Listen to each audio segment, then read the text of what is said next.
Good morning students. कक्षा 8 Hindi grammar में हमने चैप्टर नंबर 4 संज्ञा संज्ञा के बारे में आप लोग 5th 6th 7th में पढ़ चुके हो। आपको पता है संज्ञा किसे कहते हैं और लाइव क्लास में हमने एग्जाम्पल के साथ सीखा है कि संज्ञा किसे कहा जाता है। जब भी हम बातचीत करते हैं या कोई इन्फॉर्मेशन देते हैं तब हम अलग अलग जगहों का नाम, अलग अलग व्यक्तियों का नाम, अलग अलग वस्तुओं का नाम, वैसे अलग अलग प्राणी का नाम, हमारे मन के जो अलग अलग भाव है वो भावों के नाम का जिक्र करते हैं और यही सारे जो शब्द हैं उसे हम क्या कहते हैं, संज्ञा कहते हैं। तो देखते हैं हम संज्ञा की डेफिनेशन।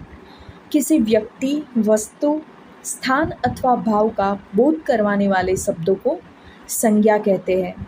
जैसे यहाँ पे कुछ एग्जाम्पल दिए हैं, जैसे प्राणियों के नाम। अब प्राणियों के नाम में सिर्फ एनिमल के नाम ही नहीं आएंगे, उसमें इंसान के नाम भी आ जाएंगे, पंखियों के नाम भी आ जाएंगे। जैसे यहाँ पे है नेहा, आयुष, ओजस्व, अंशु, गाय, भैंस, कुत्ता, शेर, मोर भी हम ले सकते हैं। ये सारे हो गए प्राणियों के नाम। सेकंड है स्थानों के नाम। स्थान यानी कि प्लेस के नाम, चाहे वो गांव का नाम हो, शहर का नाम हो या कोई पर्टिकुलर प्लेस का नाम हो, तो वो भी हम संज्ञा शब्द में ही लेंगे। जैसे दिल्ली, बनारस, भरूच, पटना, अमेरिका, चीन, जापान, जयपुर, मथुरा आदि अलग अलग गांव और शहरों के नाम हैं। फिर वस्तुओं के नाम, टीवी, पुस्तक, मोबाइल, फ्रिज आदि वस्तु। और भावों के नाम, जो चीज़ हम फील करते हैं, हमारे मन के जो भाव हैं, सुंदरता, बुढ़ापा, मिठास, बदबू आदि जो शब्द हैं, क्रोध, लालच, लोभ, ये सारे जो शब्द हैं वो क्या होगी, संज्ञा शब्द होंगे। अब हम देखते हैं कि संज्ञा के कितने प्रकार है या कितने भेद हैं। हम वो भेद की डेफिनेशन देखते हैं। तो सबसे पहले हम जानते हैं संज्ञा के भेद।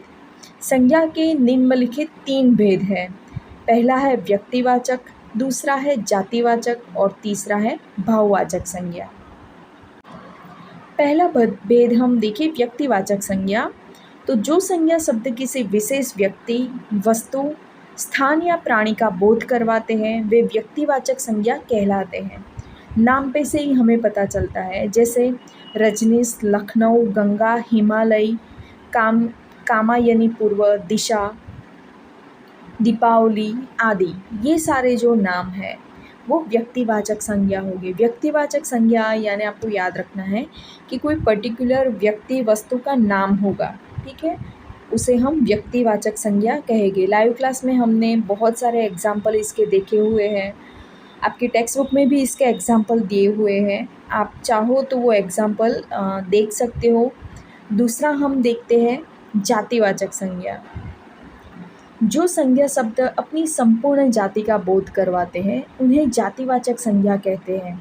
जैसे किसान, मजदूर, लेखक, मोर, गाय, हाथी, नदी, पर्व, पुस्तक, शहर, सैनिक, विद्यालय, देश, सड़क, बगीचा। ये सभी शब्द किसी विशेष व्यक्ति, वस्तु, प्राणी या स्थान की ओर संकेत नहीं करते, परंतु वे अपनी संपूर्ण जाति के लिए प्रयोग किए जाते हैं।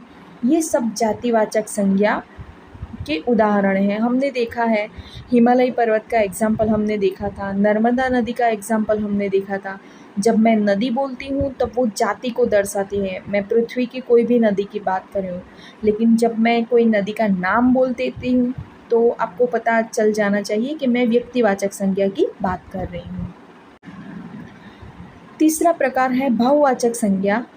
जो संज्ञा शब्द किसी वस्तु या व्यक्ति के गुण, दोष, भाव, दशा, व्यापार या मन के भाव का बोध कराए उसे भाववाचक संज्ञा कहते हैं। जैसे मानवता, मित्रता, प्यास, दया, अहिंसा, बुढ़ापा, मिठास, गर्मी, सर्दी, सुख दुख, यौवन, बचपन आदि भाव है। इनका कोई मूर्त रूप या आकार नहीं होता। यानी मैंने आपको समझाया था कि जो चीज़ हम फील करते हैं उन्हें केवल अनुभव किया जाता है, ठीक है ना, फील उसका हम अनुभव करते हैं। ये सभी भाववाचक संज्ञाएं हैं। इसके भी मैंने बहुत सारे एग्ज़ाम्पल दिए थे, आप लोगों ने भी मुझे बहुत सारे एग्ज़ाम्पल दिए थे। तो ये 3 प्रकार हमने देखे जो आप लोगों को अच्छे से आता है, सिर्फ़ आपको एक बार फिर से इसे रिवाइज़ करना है, रिवीज़न कर लेना है। उसके बाद आगे का जो नया टॉपिक है, जो शायद आपके लिए नया है, उसके बारे में हम बात करें कि भाववाचक जो संज्ञाएँ हैं, उसकी रचना किस तरह से की जाती है। तो आइए हम देखते हैं भाववाचक संज्ञा की रचना। भाववाचक संज्ञा शब्द जातिवाचक संज्ञा, सर्वनाम, विशेषण, क्रिया तथा अव्यय से बनाए जाते हैं। जैसे पहला है जातिवाचक संज्ञा शब्दों से भाववाचक संज्ञा बनती है, वो हम आगे देखते हैं एग्जाम्पल। दूसरा है सर्वनाम शब्दों से, तीसरा है क्रिया शब्दों से और चौथा है विशेषण शब्दों से। तो हम सबसे पहले बात करेंगे जातिवाचक संज्ञा शब्दों से किस तरह से हम भाववाचक संज्ञा की रचना कर सकते हैं। यहाँ पे एक टेबल दिया हुआ है जो आपकी स्क्रीन पे दिखाई देता है, और वहाँ पे एक साइड जातिवाचक संज्ञा के शब्द है और दूसरी तरफ भाववाचक के हैं। जैसे जातिवाचक में जब हम बात करें माता, माता शब्द जब हम बोलते हैं तब माता की पूरी जाति को दर्शाते हैं, लेकिन उसका भाव क्या होगा, मातृत्व। दूसरे भी एग्जाम्पल आप देख सकते हो, दानव, दानवता, मानव, मानवता। उसके आगे के जो एग्जाम्पल हैं वो आप ध्यान से पढ़ के देख लेना। सेकेंड है सर्वनाम शब्दों से भाववाचक संज्ञा की रचना। सर्वनाम शब्द है सर्व, अपना, एक्चुअली यहाँ पे अपर्णा है लेकिन अपना आएगा, निज, स्व, मम, पराया, ये सारे शब्द सर्वनाम के तौर पे हम यूज़ करते हैं और उनसे जो भाववाचक संज्ञा बनती है, सर्व का होगा सर्वस्व, अपना का होगा अपनापन, निज का होगा निजत्व, स्व का होगा स्वत्व, मम का होगा ममत्व और पराया का होगा परायापन। तो इस तरह से हम सर्वनाम शब्दों से भाववाचक संज्ञा बना सकते हैं। तीसरा प्रकार हम देखते हैं क्रिया शब्दों से भाववाचक शब्द की रचना। क्रिया शब्द है पढ़ना और उसका भाववाचक होगा पढ़ाई। दूसरा है पूजना, भाववाचक होगा पूजा। पहनना, पहनावा। दौड़ना, दौड़। और बनना, बनाई। इस तरह से बहुत सारे और भी शब्द आपको दिए गए हैं आपकी टेक्स्ट बुक में, आप लोगों को वो सारे शब्द भी देख लेने हैं। और लास्ट जो हम देखेंगे विशेषण शब्दों से भाववाचक संज्ञा। विशेषण है होशियार, मुक्त, चतुर, उदार, बूढ़ा, खामोश, हिंसक, गरम, कटु, स्वस्थ। ये सारे विशेषण के तौर पे हम यूज़ करते हैं। लेकिन इन्हीं विशेषण शब्दों से भाववाचक संज्ञा किस तरह से बनती है।